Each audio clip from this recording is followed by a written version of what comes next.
bienvenue sur notre chaîne AFIR. Aujourd'hui, une analyse approfondie de l'actualité sénégalaise. Il y a du mouvement, hein. On va parler avancées économiques majeures, nominations dans l'administration, quelques frictions politiques aussi, et puis les chantiers de réforme. C'est parti!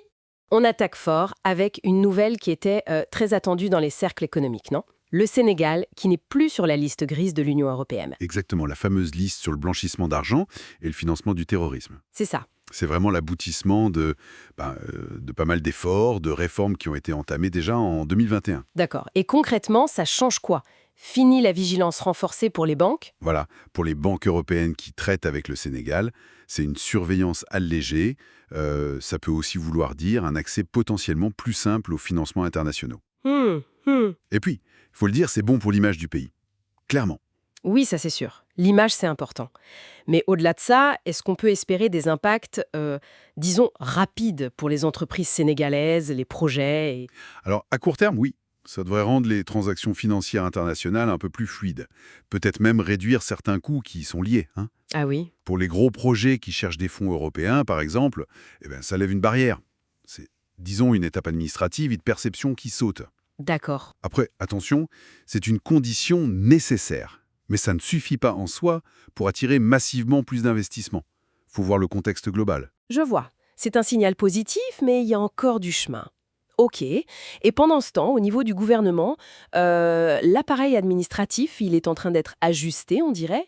Le Conseil des ministres a validé pas mal de nominations. Oui, plusieurs mouvements intéressants à des postes assez techniques, mais aussi stratégiques. Comme quoi, par exemple? Qu'est-ce qu'il faut retenir? Alors, on a un nouveau secrétaire exécutif au Conseil national de développement de la nutrition, Mba Sen. C'est un organe clé pour les politiques alimentaires, la nutrition. Important, ça. Très.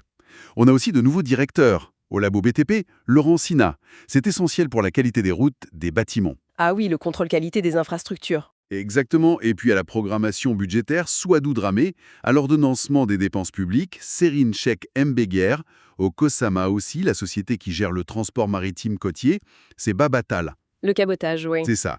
Et enfin, un nouveau secrétaire général au ministère de la Communication, Serine Amadou Bambassi. D'accord. Nutrition, budget, infrastructure, communication. On voit quand même des leviers d'action assez précis, ciblés là, non? Est-ce qu'on peut y lire une orientation particulière? C'est peut-être un peu tôt pour parler d'une réorientation complète, vous savez, hein.